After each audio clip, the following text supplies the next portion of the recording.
October 14, 2018, 6:42 p.m. A glass-walled conference room in Lower Manhattan.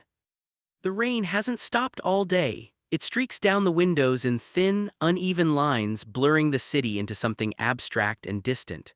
Inside, fluorescent lights hum softly overhead. A long oak table divides the room with quiet authority. Daniel Mercer sits at the far end. Navy suit, white shirt, no tie, hands folded loosely in front of him. Across the table, a senior partner, Margaret Ellison, adjusts her glasses and glances down at a printed report. "I just don't see enough initiative here," she says calmly. "It feels passive." The word lingers. Passive.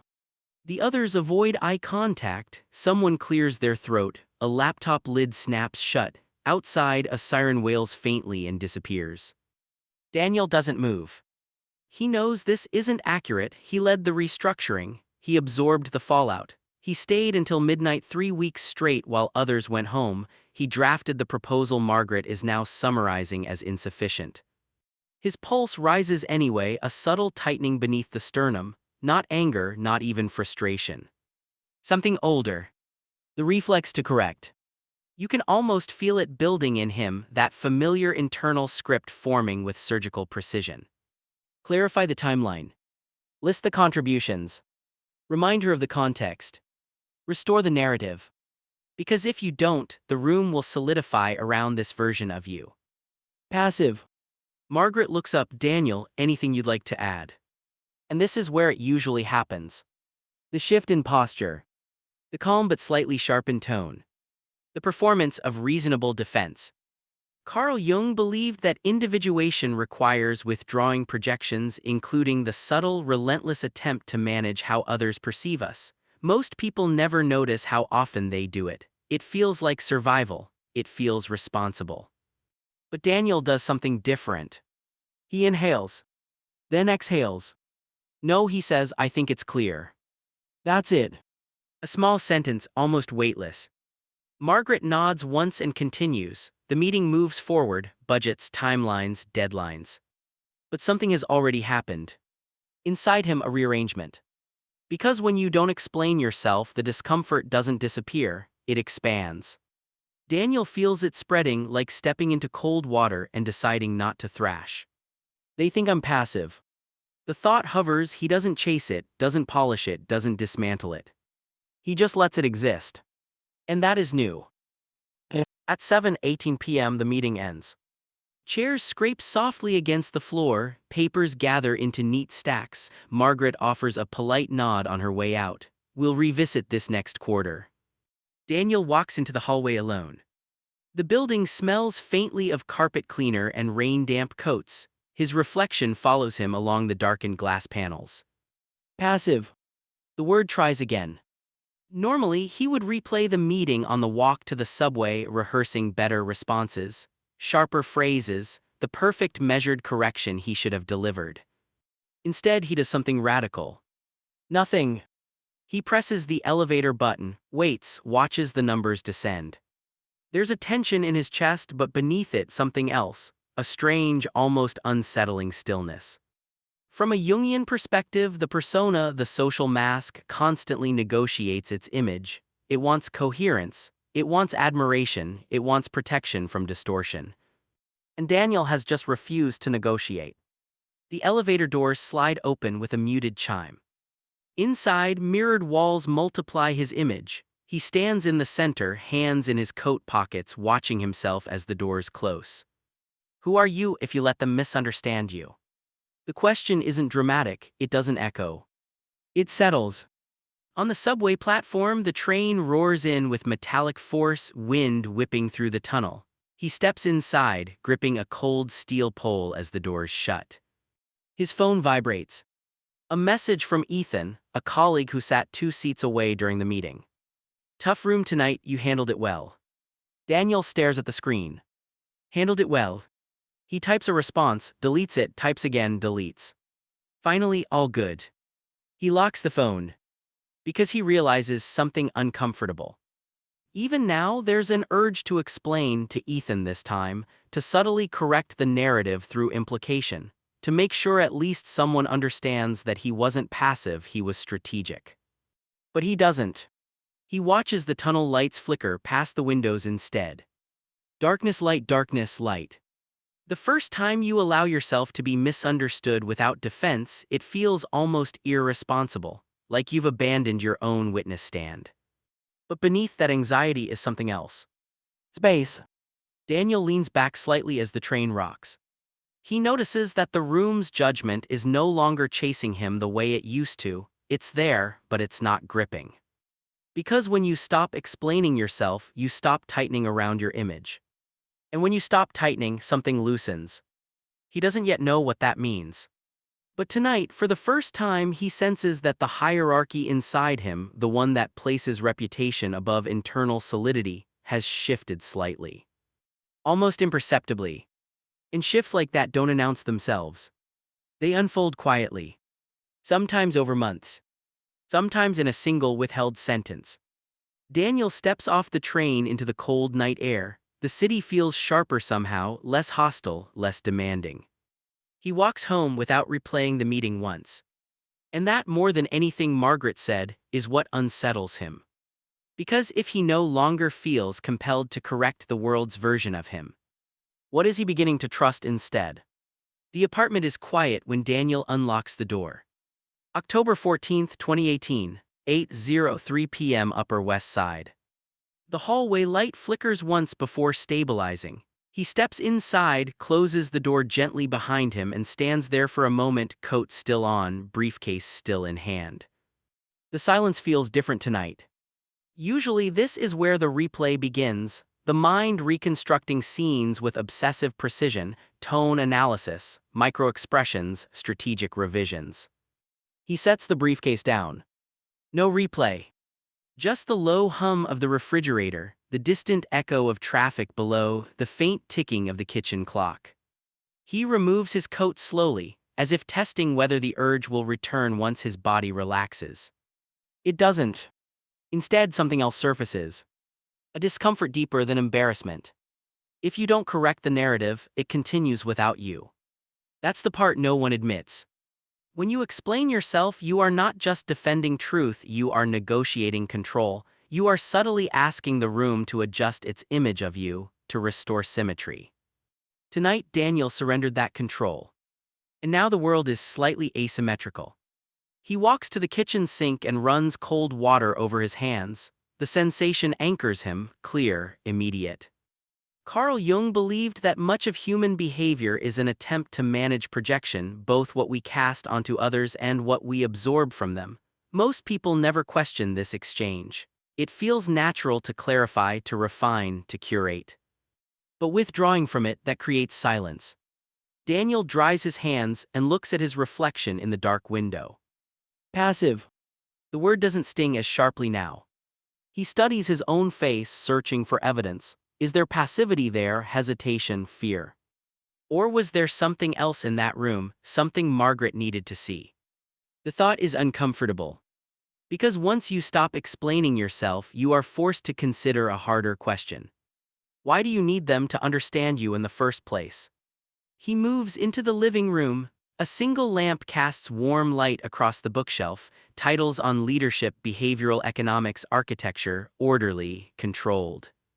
His phone buzzes again. Another colleague this time. Don't worry about Margaret, she misreads people. Daniel reads it twice. Misreads people. There it is, the invitation. An easy alliance, a shared dismissal, a subtle restoration of identity. All he has to do is agree. He imagines he's typing, yeah, she tends to. That sentence would repair the imbalance. It would protect his self-image through quiet triangulation. But something inside him resists.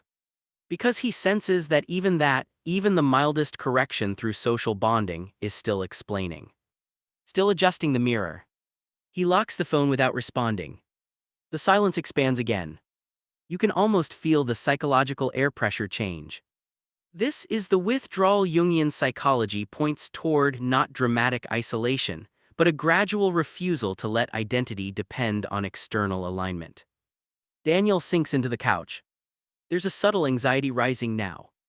But it's different from before. It isn't about reputation, it's about exposure. If he doesn't defend himself, what remains? For years, he built competence carefully, earned respect incrementally, shaped perception through consistency, reliability, articulation. And now he has allowed an alternate version of himself to circulate unchecked. Why? The answer isn't noble. It wasn't strategy. It was fatigue. A quiet exhaustion from constantly maintaining the architecture of how he is seen. He closes his eyes. There's a memory surfacing not from work but from years earlier. College, age 19, a seminar room much smaller than the one today, a professor dismissing his argument as underdeveloped. Back then, he had leaned forward immediately, defended every premise, cited every source, won the room back through precision. He remembers the rush of relief when classmates nodded. Relief. Not truth. Not growth. Relief. And now, nearly 2 decades later, he wonders how many times he has chased that same relief under different disguises. A car horn blares outside, the sound startles him slightly. He opens his eyes. The room feels larger than before. When you stop explaining yourself, the energy that once went outward begins folding inward. It doesn't vanish, it accumulates. And accumulation changes weight distribution. Daniel stands and walks to the bookshelf. His fingers brush the spine of a worn psychology text he hasn't opened in years. He pulls it out.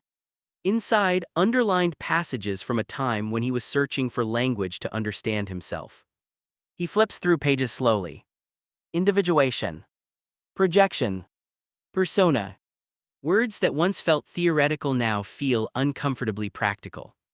Because individuation isn't about becoming unique. It's about becoming independent from unconscious dependency on perception. He sits back down, the book resting loosely in his lap. The anxiety shifts again. It's less sharp now, more diffuse.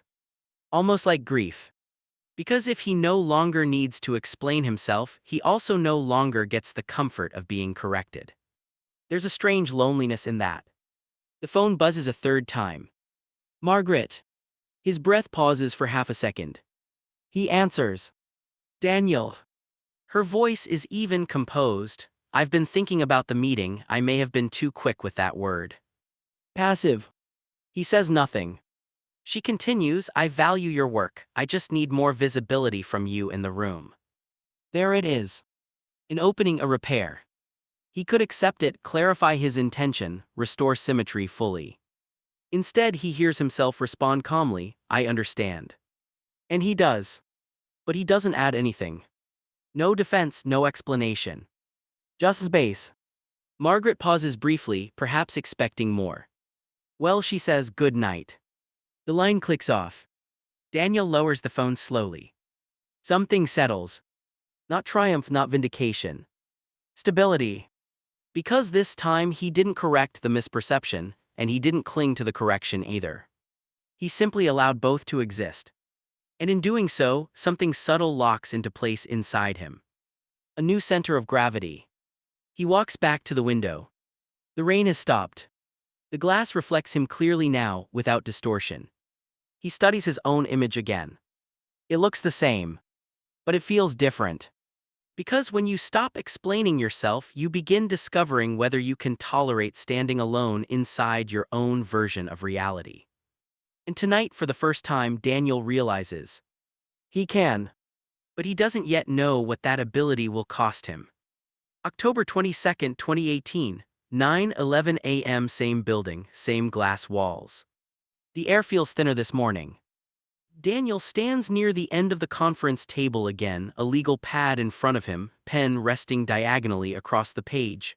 Outside, the sky is colorless, that pale New York gray that flattens everything into silhouette. Margaret is speaking to someone else now, a new proposal, a new initiative. But Daniel notices something immediately. He is not preparing. Not drafting counterpoints in his head. Not rehearsing clarifications. Not positioning his posture to signal competence. He is just listening. Across the table, a junior associate, Priya Shah, presents financial projections. Her voice wavers slightly. She rushes through her last slide. Margaret leans back. I'm not convinced this is sustainable. The words land heavier this time. Priya's shoulders stiffen, her mouth opens quickly, too quickly. Well, if you look at Q3 adjustments and the vendor renegotiation. Daniel recognizes the cadence instantly. Defense. He watches the subtle urgency in her hands as she gestures toward the screen, the need to restore narrative control before perception crystallizes. It's almost involuntary. He feels something unfamiliar then. Not superiority. Recognition. Because only a week ago that would have been him leaning forward, tightening the air around his image, negotiating alignment. But something has shifted. The hierarchy inside him has quietly reorganized. From a Jungian perspective, when the persona loosens its grip, the ego loses its obsession with external stabilization. Energy returns to the self, not in grand revelation but in subtle redistribution. Margaret interrupts Priya mid-sentence. That's not what I'm questioning, she says evenly. The room tightens. Daniel feels the old reflex stir again, the urge to intervene, to smooth, to clarify for someone else. To explain on her behalf. But he doesn't. He watches. Because he realizes something quietly radical. When you stop explaining yourself, you also stop explaining others. You allow tension to exist without managing it. Priya pauses, recalibrates, and tries again, slower this time. And this time Margaret listens.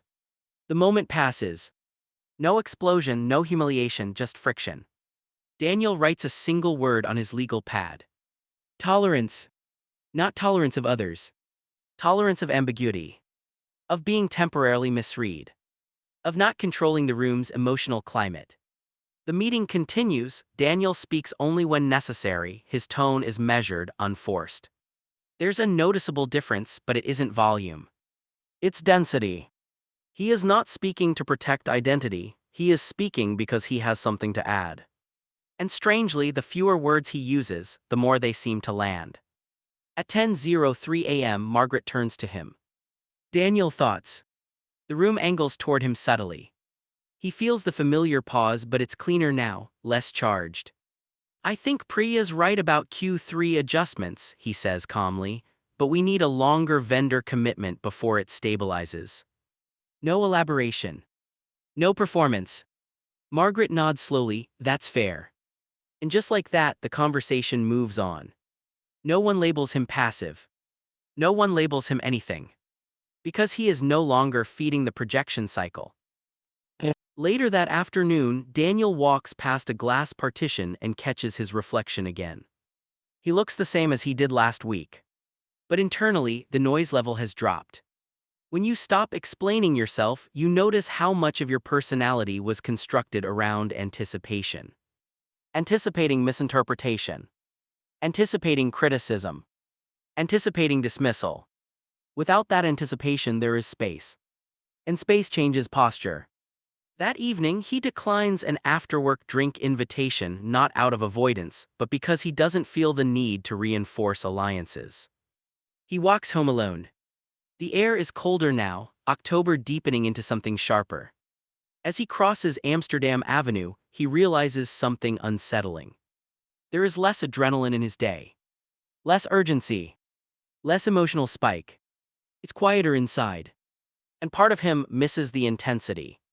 Because defending yourself gives you a kind of vitality, a narrative of resistance, a feeling of sharpness. Without it, life feels almost neutral. Is this maturity? Or withdrawal? He isn't sure yet. At home, he opens his laptop to review tomorrow's agenda. Emails scroll past, updates, deadlines. He notices something subtle in his responses. They are shorter. Cleaner. No preemptive clarifications. No defensive framing. Just clarity. He closes the laptop. The apartment is silent again. And that silence feels less like emptiness now, more like structure. Carl Jung believed that individuation involves reclaiming projections, recognizing that how others see you is often more about them than about you. Daniel begins to sense that he has been carrying not just his own identity, but everyone else's interpretation of it.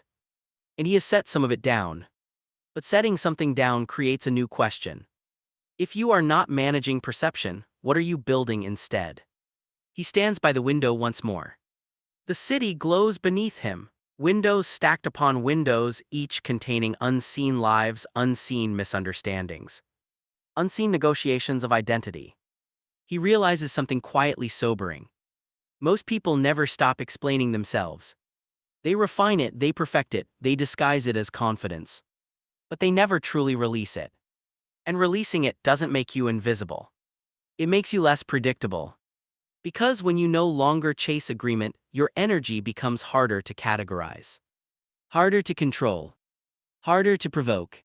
Daniel feels that shift now, subtle but unmistakable. He doesn't need Margaret to see him differently. He doesn't need Ethan's validation. He doesn't even need the room's silence to mean approval. He simply needs to remain aligned with his own perception. And that realization carries weight. Because alignment without external confirmation requires something most people avoid: aloneness. He turns off the lamp. The room falls into shadow.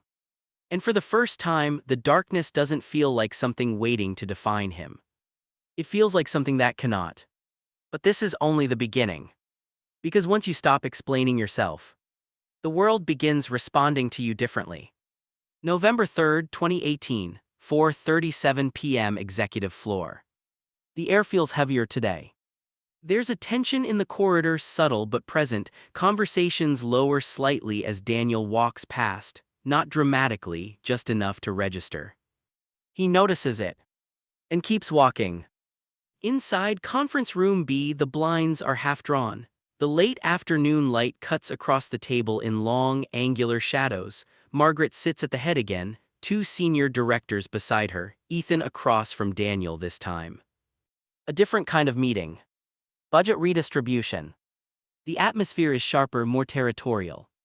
Margaret speaks first. We'll need to consolidate oversight under one division. Her eyes shift toward Daniel, then briefly toward Ethan. There's history there, collaboration, overlap. I think it makes sense for Daniel to absorb operations, she continues. Ethan can shift to advisory. The word advisory lands like a quiet demotion. Ethan's jaw tightens almost imperceptibly. Daniel feels the energy change instantly. Old Daniel would have stepped in, softened the frame, clarified the intention, preserved the alliance. But he doesn't. He doesn't rush to reinterpret Margaret's phrasing. He doesn't explain what this shift really means. He waits. Ethan speaks instead. Advisory sounds peripheral. His tone is controlled, but there's steel beneath it. Margaret replies evenly, it's strategic. The silence that follows stretches. Daniel feels eyes flick toward him, waiting, expecting him to manage the relational temperature. He senses the reflex rise again. Fix it. Clarify it. Reduce the friction. But something steadier holds him in place. From a Jungian perspective, once the persona loosens, the individual becomes less invested in stabilizing collective projections. The social field adjusts, not always comfortably. Daniel finally speaks, but not to soothe. If operations consolidates under one division, accountability becomes clearer. Neutral, structural, not relational. Ethan looks at him. There's a flicker in his expression, surprise, maybe even betrayal. Because Daniel didn't cushion it. Didn't translate it into something gentler. He simply stated what he believed. And left it there. The meeting moves forward, logistics, timelines, reassignments. But something has shifted again. This time externally. At 6:12 p.m., Ethan catches up with him near the elevators. Did you know about that beforehand? He asks. The question is calm, too calm. Daniel shakes his head, no. A pause. You didn't seem surprised. Daniel considers the statement carefully. He wasn't surprised. Not because he expected it, but because he no longer feels the need to resist where he stands in the hierarchy. I think it makes sense structurally, Daniel says evenly. Ethan studies him for a moment. You've changed, he says quietly. Not accusing. Just observing. Daniel doesn't ask how. He doesn't defend the change. He lets the statement hang. Ethan exhales slowly. Well, congratulations. The elevator doors open. They step inside together, but the air feels different now, cooler, more defined. When you stop explaining yourself, some people experience it as distance. Because they were used to negotiating identity with you. Used to mutual reassurance. Used to shared narratives. And now, you are no longer participating in that exchange the same way. The elevator descends. Floor numbers blinking down. Ethan exits first, offers a short nod, no smile. The doors close. Daniel watches his reflection in the mirror again. You can almost feel the weight of it. There is power in not explaining yourself. But there is also loss. Loss of easy alliances. Loss of immediate validation. Loss of emotional choreography. He steps out into the lobby alone. Outside, the evening air is cold and clear. He walks without checking his phone. Because he already senses what's happening. When you no longer defend your image, people must relate to your substance. And substance can feel less accommodating. That night at home, Daniel sits in the dark without turning on the lamp. He replays Ethan's words softly in his mind. You've changed. He searches for regret. There is some. Not about the decision, but about the separation it quietly creates. Carl Jung believed that individuation is not a social process, it often isolates before it integrates. Daniel feels that isolation now. Not dramatic, not catastrophic. Just a widening gap between who he used to be in relation to others and who he is becoming internally. He stands and walks to the window. The city is restless below, horns, footsteps, fragments of conversation drifting upward. He realizes something slowly. When you stop explaining yourself, you stop giving people continuous access to your internal negotiations. And without that access, they must adjust. Some will lean closer. Others will step back. The shift is subtle, but irreversible. His phone lights up on the kitchen counter. A group message. Ethan and two others coordinating drinks without him. Daniel watches the screen glow in the dark. There's a flicker of something in his chest. Not anger. Not even hurt. Just recognition. This is the cost. He turns the phone face down. The room grows darker again. And in that darkness, he understands something deeper now. When you withdraw the need to explain yourself, you are no longer shaping how people stay. You are simply revealing who can remain without constant clarification. The silence feels heavier tonight. But also cleaner. Because beneath the loneliness, there is no internal argument. Only alignment. And alignment, once tasted, is difficult to surrender. He closes his eyes briefly. And for the first time, he wonders. If this continues, who will still be standing beside him? December 12, 2018, 7:26 a.m. Winter light, pale and metallic. The office is nearly empty when Daniel arrives. Security nods as he passes. The lobby smells faintly of pine from a discreet holiday arrangement near the reception desk. Outside, the city moves slowly beneath a thin layer of frost. He prefers arriving early now. Not to get ahead. To think. Inside his office, he sets his briefcase down and stands by the window. The glass is cold beneath his fingertips. Traffic crawls below in deliberate lines. There's been a pattern forming over the past few weeks.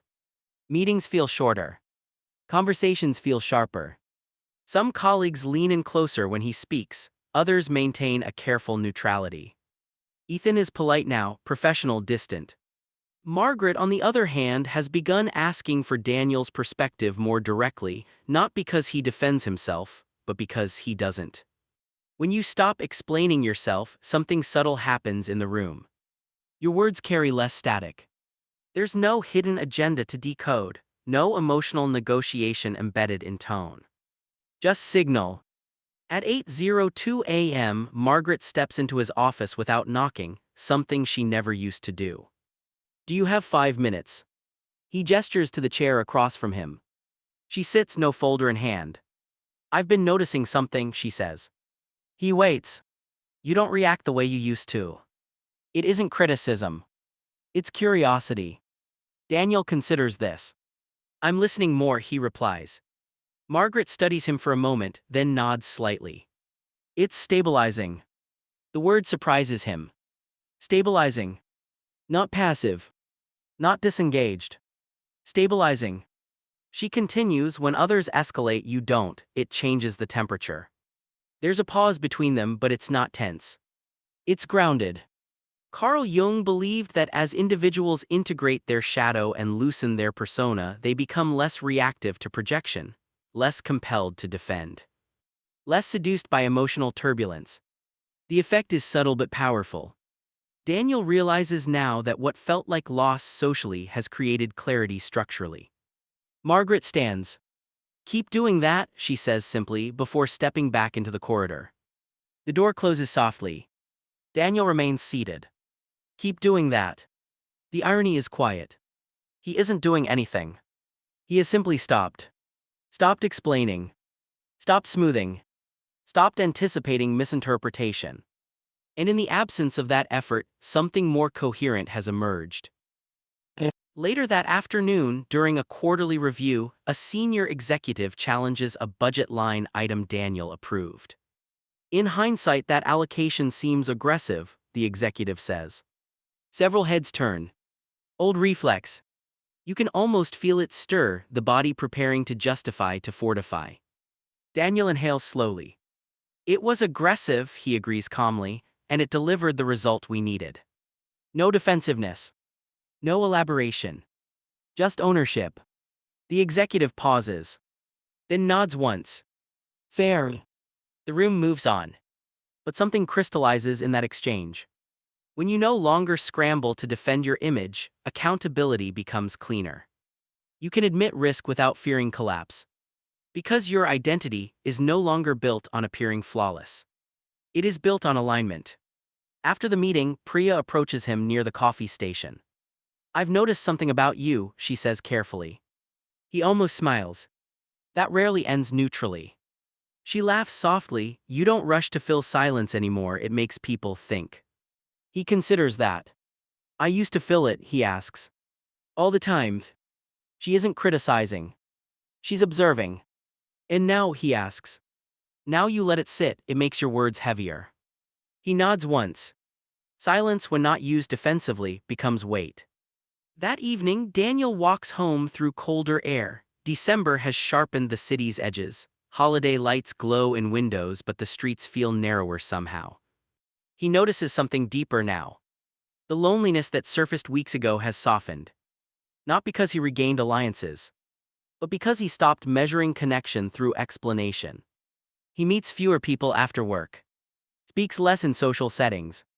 But when he does speak, he feels no residue afterward, no mental editing, no replay. The energy once spent on managing perception has consolidated inward. And that consolidation has created a steadiness he didn't anticipate. At home, he sits in the quiet again, but this time it feels inhabited. Not empty. Occupied.